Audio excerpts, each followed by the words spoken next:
blue, purple, and scarlet yarn embroidery. Where did they find this guy? Oh yeah, God imbued him with magical skills. I forgot. You know, honestly, I'd be surprised if I haven't lost all my subscribers at this point. I feel like you guys are probably like, all right, we'll give you one more chance, Joel. We'll give you one more chapter. It's not my fault, okay? When Bible deals us lemons, what am I supposed to do with that? All right, I don't have the sugar. I'm not a pastor. I can't just lie and make stuff up. I can't edit it. I can't curate Bible, okay? I'm not some sort of a priest or church leader. I can't lie to you about what's in there. I actually have to read it, okay? That's my job. Joel Reads Bible. Welcome to Joel Reads Bible. I'm Joel, and I've been reading Bible so that you don't have to, and I regret it. Just like God regretted making people and before he flooded the whole entire earth. I'm in the middle of the end of Exodus, and it's annoying because it's just reiterating the most boring parts from the earlier part of Exodus, which was the middle. So in the middle of the end of Exodus, it reiterates the middle of Exodus, and it is incredibly dull. But we're going to do it, and honestly, it's not going to stop. Now, I will say that the Bible is tricky. It really is. It's really, really tricky because it gave us Exodus 32, which was one of the best chapters of the Bible so far. I keep on going back to that chapter because I really, really liked it, and I got a lot from it. It's like when some Bible scholar or some hermeneutics guy just does like a book on one chapter of the Bible. Is like, you guys have it. It's like, because it's the only good thing. It's like when people go and they're just, all they want to talk about is Noah's Ark and the flood. They're like, all we care about is the flood because it's a good story. I'm like, yeah, it's one of the only good stories. God isn't good in the story, but it is like a fun story, right? But right now, I'm in a very dark place because all the good stuff seems to be over for now. And I'm heading into annoying stuff, which isn't great for content. Can I tell you that? It's not great for content, God. I started reading this book and there was this promise, you know, not that God gave me or anything, but just this like unspoken promise I thought, which was, oh, it's going to be interesting. Oh, this is going to be a fun time. But no, it's beginning to prove why people don't read their Bible.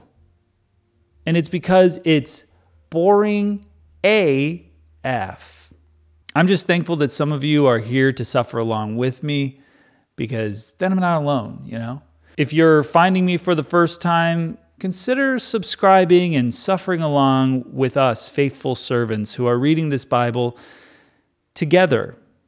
And also like this video and comment on it just in case there's someone else out here that might need it in their algorithm to be bored out of their mind. Because they might be, hey, life might be so interesting and so thrilling that they just need to slow down and have something bore them half to death. So here we are at Exodus 38. Let's get right into it. They built the altar of burnt offering of acacia wood, 3 cubits high. It was 5 cubits long and 5 cubits wide. They made a horn at each of the 4 corners so that the horns and the altar were of one piece, and they overlaid the altar with bronze. They made all its utensils of bronze, its pots, shovels, sprinkling bowls, meat forks, and fire pans. I still love the word meat forks. They made a grating for the altar, a bronze network to be under its ledge halfway up the altar. They cast bronze rings to hold the poles for the 4 corners of the bronze grating. They made the poles of acacia wood and overlaid them with bronze. They inserted the poles into the rings so they would be on the sides of the altar for carrying it. They made it hollow out of boards. So far, so good. We're nailing it. They made the bronze basin and its bronze stand from the mirrors of the women who served at the entrance to the tent of meeting. This is a little bit disconcerting. They have women who served at the entrance to the tent of meeting. Who are these women?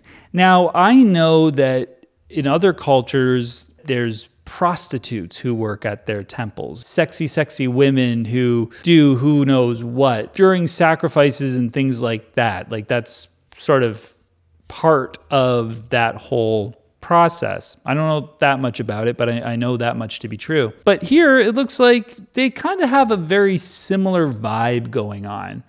They've just got women working the door, you know what I mean? Who knows how they're dressed? Look, this might be all very innocent. How is this working? Are they massaging the priests before they go in there? You know what I mean? What is actually going on here with this stuff? Are they just like every other culture? They just pretend like they're set apart for some reason? Next, they made the courtyard. The south side was 100 cubits long and had curtains of finely twisted linen with 20 posts and 20 bronze bases and with silver hooks and bands on the posts. The north side was also 100 cubits long and had 20 posts and 20 bronze bases with silver hooks and bands on the posts. The west end was 50 cubits wide and had curtains with 10 posts and 10 bases with silver hooks and bands on the posts. The east end toward the sunrise was also 50 cubits wide. Curtains 15 cubits long were on one side of the entrance with 3 posts and 3 bases, and curtains 15 cubits long were on the other side of the entrance to the courtyard with 3 posts and 3 bases. All the curtains around the courtyard were of finely twisted linen. The bases for the posts were bronze. The hooks and bands on the posts were silver, and their tops were overlaid with silver. So all the posts of the courtyard had silver bands. Shoosh, we did it. We made it through piles and piles and piles of verses. The curtain for the entrance to the courtyard was of blue, purple, and scarlet yarn and finely twisted linen, the work of an embroiderer. It was 50 cubits long and, like the curtains of the courtyard, 5 cubits high.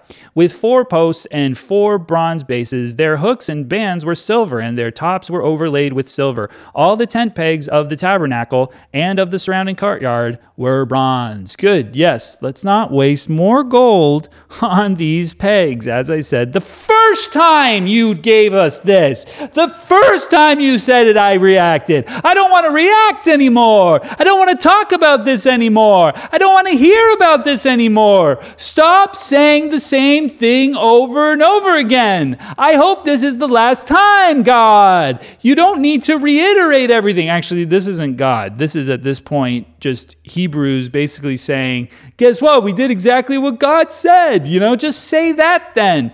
No, but look how specific we were. Look how exact we were. Who cares, man? Who cares? No one cares what you do. Oh, you guys do. Okay, this is for you. Okay, great job doing exactly what you were told to do when you pretended that God told you to do it. Okay? We're on to you. We know that you're pretending. We know that this is just make-believe, guys. You don't need to do some imaginary friend nonsense and then be like, see, we're doing exactly what we did, and then take forever. It doesn't make it any more believable. Just stop. Just stop. Do what you want to do. But just stop pretending that you have a God that you're talking to.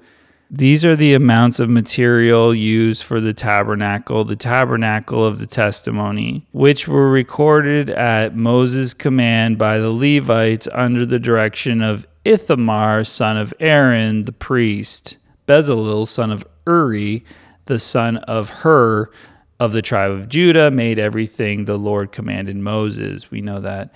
With him was Oholiab, son of Ahisamach, of the tribe of Dan, a craftsman and designer, and an embroiderer in blue, purple, and scarlet yarn and fine linen. That's the exact kind of embroiderer we needed.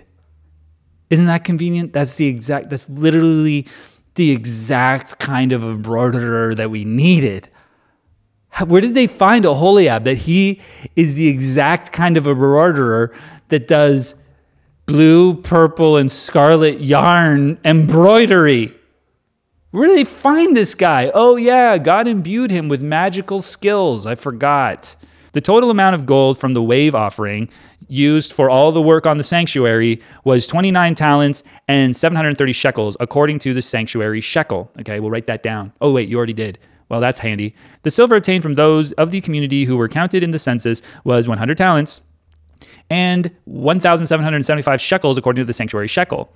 1 bekah per person, that is half a shekel, according to the sanctuary shekel, from everyone who had crossed over to those counted 20 years old or more, to a total of 600 and 3,550 men. The 100 talents of silver were used to cast the bases for the sanctuary and for the curtain. 100 bases from the 100 talents, 1 talent for each base. They used 1,775 shekels to make the hooks for the posts to overlay the tops of the posts and to make their bands. The bronze from the wave offering was 70 talents and 2,400 shekels. They used it to make the bases for the entrance to the tent of meeting, the bronze altar with its bronze grating and all its utensils, the bases for the surrounding courtyard and those for its entrance, and all the tent pegs for the tabernacle and those for the surrounding courtyard. I got to tell you, this sounds a lot like a ledger for some sort of a business or crime organization or something like that, you know, where they just like everything, we must write everything out. This is where we got this. This is where we got this.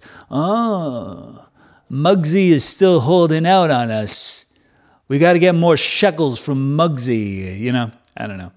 Just trying to somehow find something to say about this because it's just not that good. All right, guys, listen. I've ranted, I've raved. We've read a lot of nonsense that doesn't matter. And I hate to say that because somebody cares about this. Can you believe it? There's someone out there that's reading this going like, there's something significant about every single thing here. I did the math. That is exactly how many shekels they're talking about for 600,000 men or whatever. Like, anyway, more power to them. If they want to be fascinated by something like this, that's fun. Okay, that's good. I can appreciate that. We only have 2 more chapters to go, guys. We have 2 more chapters and then we're into Leviticus. And I think Leviticus might be interesting. Probably not. But next chapter, we're going to be reading about the priests and all their stuff. So it's also not going to be interesting, but please still watch it. We'll see you next time. Please. I know you're not going to, but subscribe, please. Please. And like the video, please. Maybe even leave a comment, please. The Bible doesn't want to be read, does it? The Bible does not want to be read.